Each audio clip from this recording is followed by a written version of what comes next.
পড়ছি আন্তন চেখভের ছোট গল্প শোক।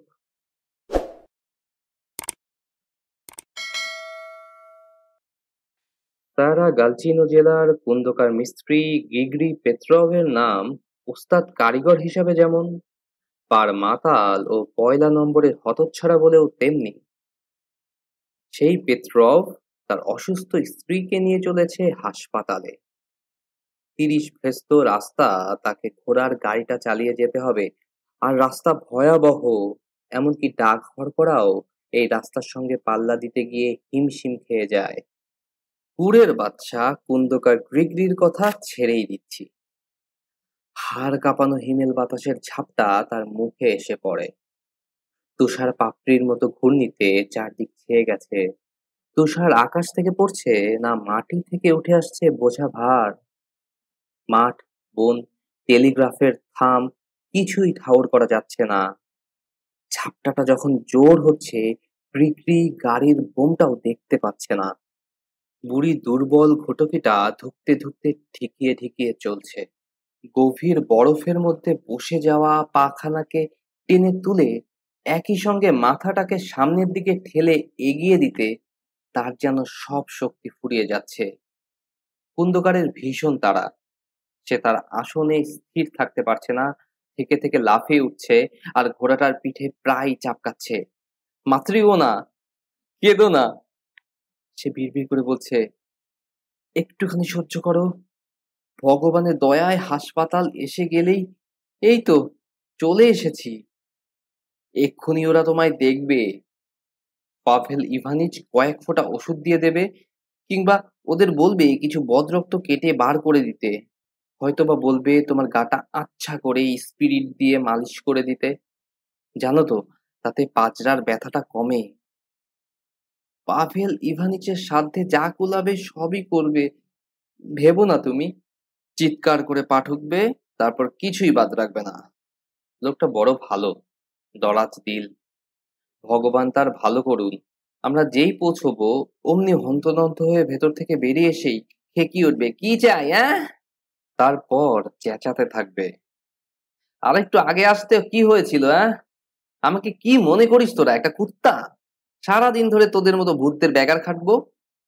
সকালে আসিসনি কেন? যা, বেরো, কাল আসিস। আমি তখন বলবো, ডাক্তার বাবু, পাভেল ইভানিচ হুজুর, এই বেটা জলদি জলদি চল চল, এই ঘোড়া। সেই ঘোড়াটার পিঠে আবার চাবুক কষালো। স্ত্রীর দিকে না তাকিয়ে বিড়বিড় করে সমানে সে বকে চলল, দেবতার দিব্যি, পবিত্র পুরুষের দিব্যি, ডাক্তারবাবু সেই ভোরে আমি বাড়ি থেকে বেরিয়েছি। দেবতা যদি গোসা করে এমনি বরফ ঝড় চালান, কি করে আমি ঠিক সময়ে পৌঁছই বলুন? আপনি ভেবে দেখুন ডাক্তারবাবু, তাকরাই ঘোড়াও এই ঝড় ঠেলে আসতে কাহিল হয়ে পড়তো। তার চেয়ে দেখুন আমার ঘোড়ার কি হাল। এটাকে ঘোড়া বলতেও লজ্জা। পাভেল ইভানিচ তখন ভুরু কুঁচকিয়ে আমায় ধমক লাগাবে, তোদের চিনতে বাকি নেই আর। তোদের যে ওজনের অভাব হয় না জানি, বিশেষ করে তো তুই, তোকে তো হাড়ে হাড়ে চিনি আমি। আস্তে আস্তে তো বার পাঁচেক ভেটেরখানায় ঢুকেছিলি। আমি তখন বলবো, কি যে বলেন ডাক্তার বাবু, মায়া মমতা জ্ঞানগম্যি কিছুই কি আমার নেই? আমার বুড়িটা মরতে বসেছে, ধুকছে, আর আমি কিনা ভেটেরাখানায় দৌড়াবো? ছি ছি ছি ছি ছি, এ কথা আপনি কি করে বললেন ডাক্তার বাবু? চুলোয় যাক ভেটেরেখানা। তারপর পাভেল ইভানিচ তার লোকজনকে হুকুম করবে তোমাকে হাসপাতালে নিয়ে যেতে। আমি তখন তার সামনে হাঁটু গেড়ে বসে বলবো, ডাক্তার বাবু হুজুর, আপনি আমাদের যে কি উপকার করলেন। আমাদের বোকা হাবাদের ক্ষমা করুন, আমাদের ব্যবহারে দোষ নেবেন না। আমরা সব চাষাভুষো মানুষ, আমাদের এখান থেকে তাড়ানো উচিত। তবু আপনার কত দয়া। এই বরফ ঝড়ের মধ্যে নিজে আমাদের দেখতে বেরিয়ে এসেছেন। পাভেল ইভানিচ আমার কথা শুনে এমন কটমট করে তাকাবে, মনে হবে এই বুঝি দুঘা বসিয়ে দিল। পরে বলবে, আমার পায়ের উপর গড়াগড়ি না দিয়ে আগে ভোদকার নেশাটা ছাড়, আর ওই বুড়িটার উপর একটু দয়া মায়া আন। তোকে আগা পাঁচতলা চাপকানো উচিত। চাপকানো উচিত, যা বলেছেন ডাক্তার বাবু, ভগবানের দিব্যি চাপকানো উচিত। আপনার পায়ের ওপর পড়ে গড় না করে আমাদের উপায় কি বলুন? আপনিই আমাদের বাপ-মা। আপনার দয়াতেই তো আমরা বেঁচে আছি। এ কথা হক কথা হুজুর, দেবতা জানে, এক রত্তি মিথ্যে নয়। এ কথা অমান্য করলে আমার মুখে থুতু দেবেন। আমার মাতৃঅন্য যেই একটু সামলে উঠবে, গা গতর একটু জোর পাবে, আমাকে আপনি যা হুকুম দিতে চান সব তৈরি করে দিব আমি। চান তো ফুটফুট দাগওয়ালা বার্চ কাঠের সুন্দর দেখতে সিগারেট কেস, কিংবা ক্রোকে খেলার বল, বা স্কিটল এমন তৈরি করে দেব ভাববেন বিদেশি জিনিস। যা বলবেন তাই তৈরি করে আনবো। তার জন্য আপনার একটা কোপেকও খরচ লাগবে না। আমি যে সিগারেট কেস করে দেব, মস্কোর তার দাম কমসে কম ৪ রুবল। অথচ আমি একটা কোপেকও নেব না। ডাক্তারবাবু তাই শুনে হেসে ফেলে বলবে, আচ্ছা আচ্ছা হয়েছে, শুধু বড় আফসোসের কথা তুই মাতাল। গিন্নি ভদ্রলোকদের মন রেখে কি করে কথা কইতে হয় জানি। এমন কোনো ভদ্রলোকই নেই যাকে বাগে আনতে পারি না। দেবতার দয়ায় এখন পথ বেভুল না হলেই হয়। উহ, কি ঝড়! বরফের জন্য কিছুই যে ঠাওর হচ্ছে না। অন্ধকার অনর্গল বকে চলেছে। অস্বস্তিটা চাপবার জন্য দম দেওয়া কলের মতো অনর্গল বকে চলেছে। মুখ যদিও থামছে না, তবু তার মাথায় কিন্তু ভাবনা চিন্তার কামাই নেই। সে অপ্রত্যাশিতভাবে নিদারুণ শোক পেয়েছে। বিনা মেঘে বজ্রপাতের মতো শোকে মুষড়িয়ে বিহ্বল হয়ে পড়েছে সে। সামলিয়ে উঠতে পারেনি স্বাভাবিক অবস্থায় ফিরতে। এতদিন বিনা চিন্তা ভাবনায় তার জীবন ভেসে চলেছিল মাতলামির ঘোরের মধ্যে। আনন্দ বা দুঃখ কিছুই সে জানেনি। হঠাৎ সে বুঝতে পারল তার বুকের মধ্যে দারুণ এক যন্ত্রণা। ফুর্তিবাজ নিষ্কর্মা মাতালটা হঠাৎ দেখল ব্যস্ত সমস্ত কাজের মানুষ হয়ে উঠেছে সে। তাকে বোঝাপড়া করতে হচ্ছে প্রকৃতির সাথে। তার মনে পড়ছে এই শোকের সূত্রপাত গত রাত থেকে। আগের দিন সন্ধ্যায় যথারীতি মাতাল অবস্থায় বাড়িতে ফিরে এসে বহুদিনের অভ্যাস মতো মারধর গালিগালাজ করার পর দেখলো স্ত্রী তার দিকে এমন অদ্ভুত ভাবে তাকিয়ে আছে যেভাবে আগে কখনো তাকায়নি। সাধারণত তার এ সময়কার চাউনিটা থাকে আধমরা গোবেচারা কুকুরের মতো, যার বরাদ্দ বেদম মার আর সামান্য খাদ্য। কিন্তু তখন সে তাকিয়েছিল স্থির কঠিন দৃষ্টিতে, সাধুদের বিগ্রহ বা মুমূর্ষু মানুষ যেমন করে চেয়ে থাকে। অদ্ভুত অস্বস্তিকর সেই চোখ দুটো দেখার পর থেকে তার দুঃখের সূত্রপাত। ভ্যাবাচেকা খেয়ে সে এক প্রতিবেশীর কাছ থেকে ঘোড়াটা চেয়ে এনেছে। এখন চলেছে স্ত্রীকে নিয়ে হাসপাতালে। আশা ডাক্তার মলম আর পুড়িয়া দিয়ে বুড়ির চোখের স্বাভাবিক দৃষ্টিটা ফিরিয়ে আনবে। সে আবার বিড়বিড় করতে লাগলো, মাতৃও না, খেয়াল রেখো, পাভেল ইভানিচ যদি জিজ্ঞেস করে আমি তোমায় মেরেছি কিনা বলো, না না হুজুর, কখনো আর তোমার গায়ে হাত তুলবো না। পবিত্র ক্রুশের নামে দিব্যি করছি কখনো মারবো না। তুমি তো মনে মনে জানো মাতৃও না, তোমায় মারবো বলে তো মারিনি, কিচ্ছু করার ছিল না বলেই মারতাম। তোমার ওপর সত্যি আমার টান আছে, অন্য কেউ হলে গ্রাহ্যই করতাম না। আমি বলে তোমায় হাসপাতালে নিয়ে যাচ্ছি, দেখছো তো যা সাধ্যে কুলোয় করছি। উহ, কি ঝড়! ভগবান, পথটা যেন না হারাই। মাতৃও না, তোমার কোমরের ব্যথাটা এখন কেমন? কথা বলছো না কেন? কোমরটা কি লাগছে? কিন্তু অদ্ভুত ব্যাপার, বুড়ির মুখের উপর বরফটা গলছে না। মুখটা কেমন যেন লম্বাটে ধরনের হয়ে গেছে। রংটাও ময়লা মোমের মতো বিবর্ণ, ফ্যাকাশে। চেয়ে আছে ভারী কঠিন গম্ভীর ভাবে। ওরে বোকা বুড়ি, খন্দকার বিড়বিড় করে বলল, আমি কোথায় ভালোভাবে জিজ্ঞেস করছি ভগবানকে সাক্ষী করে, আর তুমি দত্তর বোকা বুড়ি। তবে এই রইল ডাক্তারের কাছে যাওয়া, বোঝো এবার। সে রাশ আলগা করে দিয়ে বসে বসে ভাবতে লাগলো। ঠিক পাচ্ছে না বুড়ির দিকে ফিরে তাকাবে কিনা। আসলে সে ভয় পেয়েছে। অনবরত প্রশ্ন করা সত্ত্বেও কোনো উত্তর না পেয়ে সে বেশ ভয় পেয়ে গিয়েছে। শেষ অবধি সব সংশয় দূর করতে বুড়ির দিকে না তাকিয়ে তার ঠান্ডা হাতটা ধরল। হাতটা ছেড়ে দিতে সেটা পড়ে গেল পাথরের মতো। মারা গেছে তাহলে?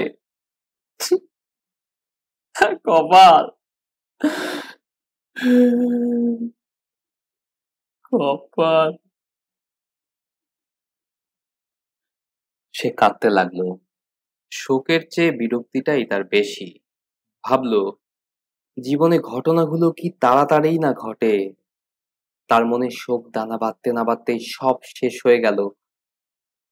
বুড়িকে নিয়ে সবে বাঁচতে শুরু করতে না করতেই, তাকে মনের কথা বলতে না বলতেই, দয়া মায়া দেখাতে না দেখাতেই সে মরে গেল। 40 বছর সে বুড়িকে নিয়ে কাটিয়েছে। এই 40টা বছর সে যেন কেটে গেছে কুয়াশার মধ্য দিয়ে, মারধর, মাতলামি, অভাব, অনটন, এসবের ভেতর দিয়ে কি করে যে দিন কেটে গেছে সে ঠাহর পায়নি। যে মুহূর্তে বুঝতে পারলো সে ভালোবাসে তার স্ত্রীকে, তাকে ছাড়া সে বাঁচতে পারবে না, তার উপর কি অকথ্য অত্যাচার করেছে, ঠিক সেই মুহূর্তেই বুড়ি তাকে ছেড়ে চলে গেল। কথা, দৌড়ে দৌড়ে সে ভিক্ষে করে বেড়াতো। আমি তাকে পাঠাতাম এক টুকরো রুটির জন্য। হ্যাঁ, আমার পোড়া কপাল, হ্যাঁ আমার পোড়া কপাল। বুড়ি হয়তো আরো বছর দশেক বাঁচতো। এখন সে ভাবছে আমি সত্যি এমনি বদ। কি কাণ্ড, আমি চলেছি কোথায়? এখন যে ওকে কবর দেওয়ার দরকার, ডাক্তারের দরকার নেই। হেই হেই, এই ঘোড়া হেই। গ্রিগরি ঘোড়াটাকে ঘুরিয়ে নিয়ে সজোরে চাবুক চালালো। প্রতি ঘন্টায় রাস্তার অবস্থা সঙ্গীন হয়ে উঠছে। গাড়ির বোমটা এখন সে একেবারেই দেখতে পাচ্ছে না। ছোট ফার্গাসের সঙ্গে মাঝে মাঝে ধাক্কা লেগে গাড়িটা থেকে সে লাফিয়ে উঠছে। কালো মতো কিসের সঙ্গে ঘষা লেগে তার হাতটা ছড়ে গেল। নিমেষের জন্য সেটা যেন তার চোখের সামনে দিয়ে ভেসে গেল। আবার ধুধু ঘূর্ণি, সাদা ঘূর্ণি। সাদা ঘূর্ণি ছাড়া আর কিছুই সে দেখতে পাচ্ছে না। জীবনটা যদি গোড়া থেকে আবার আরম্ভ করা যেত। কুন্দকার ভাবল। তার মনে পড়ল 40 বছর আগে মাতৃয়না ছিল লাস্যময়ী সুন্দরী তরুণী। তার বাপের বাড়ির অবস্থা ছিল সচ্ছল। ওস্তাদ কারিগর বলেই তার সঙ্গে তারা তাদের মেয়ের বিয়ে দিয়েছিল। জীবনে সুখী হতে যা কিছু দরকার কিছুই তাদের অভাব ছিল না। কিন্তু বিয়ের পরেই সেই যে সে উনুনের পাশে তাকে বেহুশ হয়ে পড়লো, তারপর থেকে ভালো করে সে আর জেগেই ওঠেনি। বিয়ের কথা তার মনে আছে, কিন্তু তারপর কি ঘটেছে কিছুই সে মনে করতে পারে না। শুধু মনে পড়ে মদ খেয়েছে, মারামারি করেছে, আর বেহুশ হয়ে ঘুমিয়েছে। এমনি করেই তার 40টা বছর হেলায় কেটে গেছে। তুষার ঘূর্ণির সাদা মেঘগুলো এবার আস্তে আস্তে হয়ে আসছে ধোঁয়াটে, সন্ধে হয়ে আসছে। আরে আমি চলেছি কোথায়? কুন্দকার নিজেকে জিজ্ঞাসা করে। ওকে যে কবর দিতে হবে, অথচ হাসপাতালের দিকে চলছি। নির্ঘাত নির্ঘাত নির্ঘাত, আমার মাথা খারাপ হয়ে গেছে। আবার সে ঘোড়াটা ঘুরিয়ে কষে চাবুক মারলো। ঘোড়াটা তিহি ডাক ছেড়ে সমস্ত শক্তি নিয়ে কদমে ছুটে চলতে লাগলো। বারবার কুন্দকার তাকে চাবুক মেরে চলল। পেছনে কোথা থেকে যেন ঠক ঠক একটা শব্দ তার কানে এলো। না তাকিয়েই সে বুঝতে পারলো স্লেজের গায়ে লাশটার মাথাটা ঠুকছে। অন্ধকার ক্রমে ঘন হয়ে আসছে, ঝড়ের বেগ যেমন বাড়ছে, বাতাসও তেমনি ঠান্ডা ও তীক্ষ্ণ হয়ে উঠছে। নতুন করে আবার জীবন শুরু করতে হলে খন্দকার ভাবলো নতুন সব যন্ত্রপাতি জোগাড় করতাম, নতুন কাজের ফরমাশও আনতাম, পয়সা করি ওর হাতেই তুলে দিতাম, নিশ্চয়ই দিতাম। তারপর তার হাত থেকে লাগামটা খসে পড়লো। সেটাকে খুঁজতে চেষ্টা করলো, কিন্তু হাতে তুলে নিতে পারলো না। তার হাত দুটো অসাড় হয়ে গেছে। কুছ পড়া নেই। সে ভাবলো ঘোড়াটা নিজে নিজেই যেতে পারবে, পথ চেনে। এখন একটু ঘুমিয়ে নিতে পারলে হতো। কবর দেওয়ার আর শেষ উপাসনা করার আগে পর্যন্ত জিরিয়ে নিতে পারলে হতো। খন্দকার চোখ বুজে ঝিমুতে লাগলো। একটু পরে সে শুনলো ঘোড়াটার দাঁড়িয়ে পড়ার শব্দ। চোখ মেলে সামনে দেখলো কালো মতো কি যেন একটা কুঁড়ে ঘর বা খড়ের গাদার মতো। মনে মনে সে বুঝলো এবার তার স্লেজ থেকে নেমে খোঁজ খবর নিয়ে আসা উচিত কোথায় এসে হাজির হয়েছে। কিন্তু তার সারা অঙ্গ এমন অবসন্ন যে মনে হলো একটুও নড়তে পারবে না। এমনকি বরফে তুষারে জমে মরার হাত থেকে নিজেকে বাঁচাবার জন্যও না। নিশ্চিন্তে সে ঘুমোতে লাগলো। ঘুম ভাঙতে দেখলো চুনকাম করা মস্ত একটা ঘরে সে শুয়ে রয়েছে। জানলা দিয়ে উজ্জ্বল রোদ ঘরে এসে পড়েছে। খন্দকার দেখতে পেল ঘরের মধ্যে লোকজন রয়েছে। সঙ্গে সঙ্গে তার মনে হলো ওদের সামনে ভব্যতা বজায় রাখা দরকার, মার্জিত ব্যবহার করা দরকার, বুড়ির জন্য শেষ উপাসনার ব্যবস্থাটা করা দরকার। সে বলল পুরুতকে একবার খবর দিতে হয় যে। তার কথায় বাধা দিয়ে কে যেন বলে উঠল, ঠিক আছে ঠিক আছে, তুমি এখন শুয়ে থাকো। আরে এ যে পাভেল ইভানিচ। ডাক্তারকে হঠাৎ দেখতে পেয়ে খন্দকার অবাক বিস্ময়ে চিৎকার করে উঠল, হুজুর, মা বাপ, হুজুর। সে চেষ্টা করলো বিছানা থেকে লাফিয়ে উঠে চিকিৎসা শাস্ত্রের কাছে আভূমি প্রণত হতে, কিন্তু বুঝতে পারলো হাত পা অবশ হয়ে গেছে। হুজুর, আমার পা কই?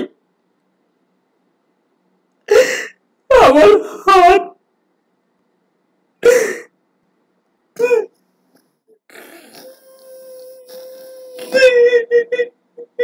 তোমার হাত পার মায়া ছেড়ে দাও। জমে গিয়ে অসাড় হয়ে গেছে। আরে আরে কাঁদছো কিসের জন্য? জীবনে কিছুই তো তোমার বাকি নেই। সেই ভেবে ভগবানকে ধন্যবাদ দাও। 60 তো পার হয়ে গেছে, তাই না? তাহলে তোমার তো দিন তো কাটিয়েই দিয়েছো তুমি। আমার কপাল। হুজুর, অপরাধ নেবেন না। আর 6টা বছর যদি বাঁচতে পারতাম। কিসের জন্যে? ঘোড়াটা আমার নয়, ওটাকে ফিরিয়ে দিতে হবে। আমার বুড়িটাকে কবর দিতে হবে। জীবনে ঘটনাগুলো কি তাড়াতাড়ি না ঘটে? হুজুর, পাভেল ইভানিচ, আপনার জন্য ঠিক তৈরি করে দেব ফুটফুটে দাগওয়ালা সেরা বার্চ কাঠের সিগারেট কেস আর ক্রোকে খেলার পুরো একটা সেট। আর ডাক্তার হাত দিয়ে ইশারা করে ঘর থেকে বেরিয়ে গেল। খন্দকারকে নিয়ে আর করার কিছু নেই। এতক্ষণ শুনছিলেন আন্তন চেখভের ছোট গল্প শোক, পড়লাম চেখভের গল্প সংকলন থেকে। সো গল্পগুলো যদি আপনাদের ভালো লেগে থাকে, আমার এইসব ন্যাকামো করে ঢং ঢং করে পড়া যদি কোনোভাবে আরো পরিশীলিত, পরিমার্জিত, সংশোধিত ইত্যাদি ইত্যাদি করা যায় বলে আপনার মনে হয়, তাহলে প্লিজ কমেন্ট করুন। সেটা আমার এই অডিও বুক পড়াটাকে একটু রিচ করবে। সো খারাপ না লাগলে টাচ করে তার সাবস্ক্রাইব বাটন চেপে দিন, লাইক করুন, কমেন্ট করুন, শেয়ার করুন। এর পরের গল্প নিয়ে আমি হাজির হচ্ছি, আন্তন চেখভের শত্রু। সে পর্যন্ত টাটা।